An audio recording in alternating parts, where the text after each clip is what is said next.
Ibiza in '89, we were completely obsessed with it. My friends and I were going to all the clubs that went to Spectrum, went to all these kind of famous clubs, but we were out of towners, and we were lucky because every little satellite town had a decent club. Yeah. And there was a really strong Blair network. It's that network. And those were the clubs that were nearer to us. And you'd still get people from all over the country there. Queen's in Slough, Full Circle. Yeah. And Studio Valbonne was my favourite, which was in Maidenhead, which was a Sunday night club. And we had one friend who was 16, who was DJing with all the big guns. Nobody knew how old he was. Yeah. And we were kind of his box boys. And sort of getting in on the guest list with him. And we went to Ibiza with him, and it was just a complete revelation. You know, you're kind of very young. And yeah, you must have been really young then, yeah. I had my first holiday abroad at Magaluf in 1988, and there was about 12 of us, and there was a terrible split in the ranks with, you know, the ones that were kind of clued up, desperate to go to Ibiza. And it was our first holiday abroad, you know, as a gang. And Magaluf came out on top. And we're like, oh, bollocks, let's go to Magaluf then. And I remember sitting in some terrible bar with my mates, kind of a bit disgruntled. Oh, I wonder what's happening in Ibiza right now. And these girls walked past and went, you shimmers. And at this time I had a homemade, stenciled Future Slam respect for that t-shirt. T-shirt. It was homemade. It was all kind of fluorescent colours. I don't know if I had headbands on and silly things like that, but anyway, we looked silly enough to be shimmers. These girls from South London, wherever they're from, and we're like, yeah. Is there any acid house in Magaluf? and there was, in a place called Bananas, and they had an acid house dancing competition that we all went in for. I didn't win, unfortunately. All right. Where did you come? I was non-placed. But it shows you that time, it was all, it was pop music. It was all in the tabloids. It exploded everywhere. Yeah, it was pervasive, wasn't it? Yeah, and that was 88. It was early. But I wasn't in Ibiza, and I was gutted. So I was on the first flight the next summer. And I didn't get into Amnesia when it opened. There was a very famous opening party, and I was left outside clambering up a sand pit trying to get in over the roof with a load of Scousers. I didn't know who were in the business of breaking in. There's always Scousers. It's always Scousers. They were breaking into Boy George's birthday party, which was the launch that season. And I was close but no cigar. I kind of got there. And I'd be out the front, and all these people were coming in, loads of faces, but couldn't get in. But, the rest of the holiday we got in, we went everywhere else, and I was smitten. Cafe Del Mar, was smitten with that. I was already getting my head around what was being played there and sort of what that sound was. And, I just besotted with the island from, every aspect of it.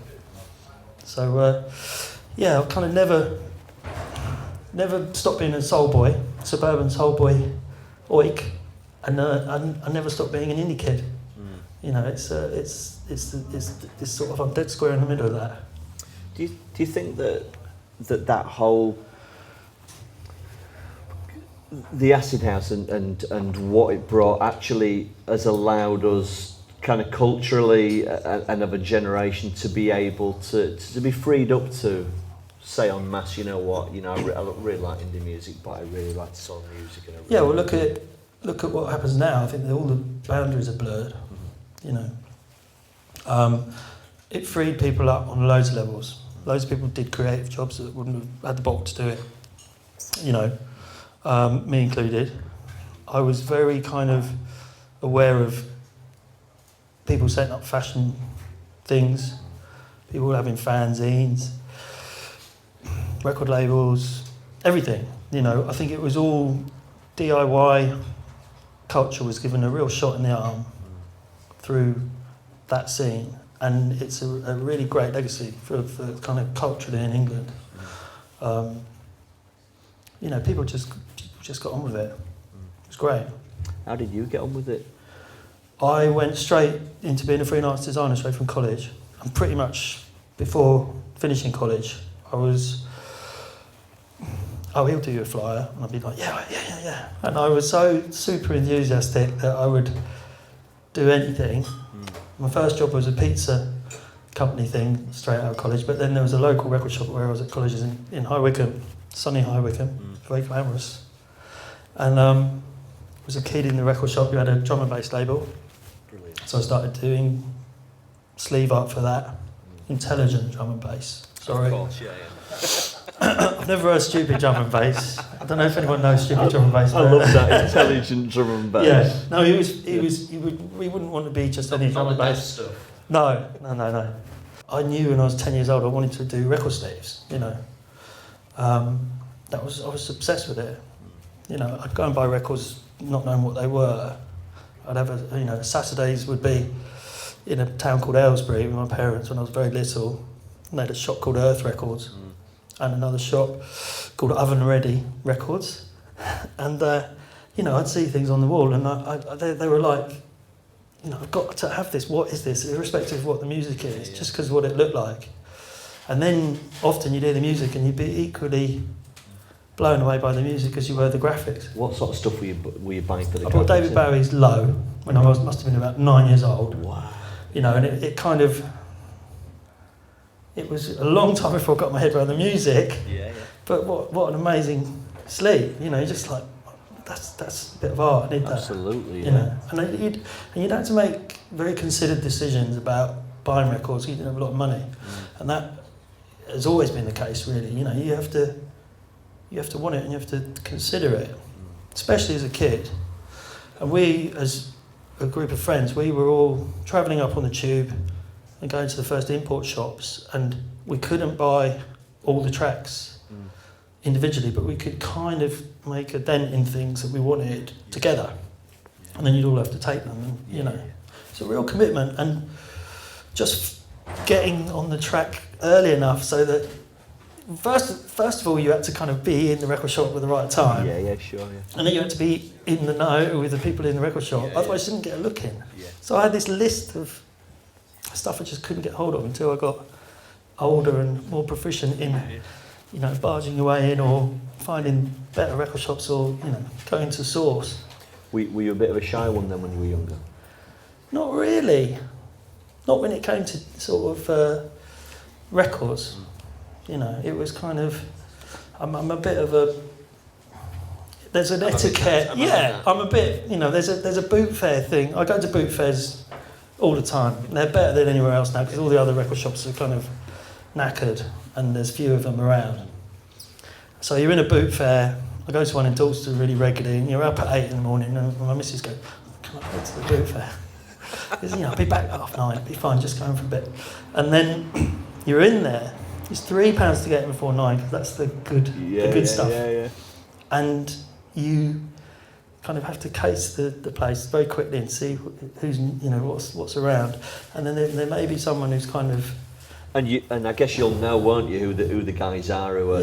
And you've got to either kind of get to where the good stuff is quicker, but you know, there's always that kind of etiquette with it. So I'm a bit of a Nazi when it comes to digging.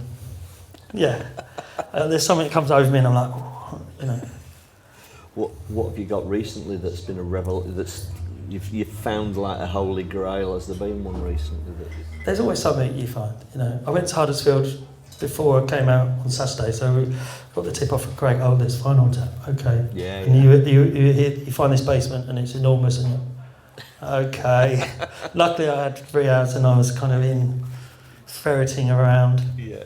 And found some crackers, you know. But that happens every time. But it's like it's panning for gold, and it's definitely there's something kind of mercurial about it and mystical about it. It's not. What's that? It's like, I must look over here. Oh, bloody hell, you know, it's sort of things find you. It's that record collective unconsciousness that floats about you. Yeah. So you have to kind of tap into that first, wait for the vibrations, and then you're like, right, over there. Yeah. So you had you were designing and you had loads of luck because you were really focused upon not doing all that other stuff. How did that? And I do it for nothing, which is it's always a winner, isn't it? Doing stuff for nothing, yeah, because people just keep.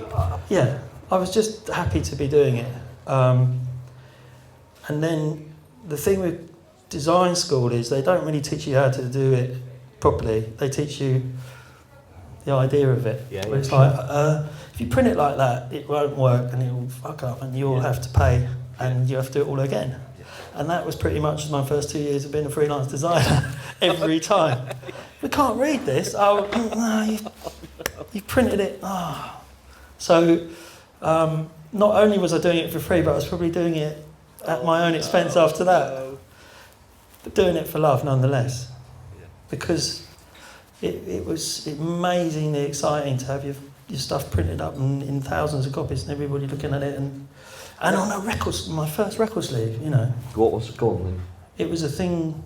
I think it was a thing on Monkey Funk Records. Is it amongst this? It's not on there actually. No. It was kind of graffitoed Monkey Funk kind of thing. But yeah, and it took 3 goes before it could be printed, and a 48-hour kind of session of getting it wrong. And but you know, I've done a record sleeve after, you know, that was probably when I was 21. So 10 years after really going, right, that's what I'm doing. That's how long it takes. You got there, and that must have been an incredible feeling to and to see it in the thought shops. that as a kid and to get there. And then the next step is to make your own record, which is another. It's kind of different league in terms of make a record.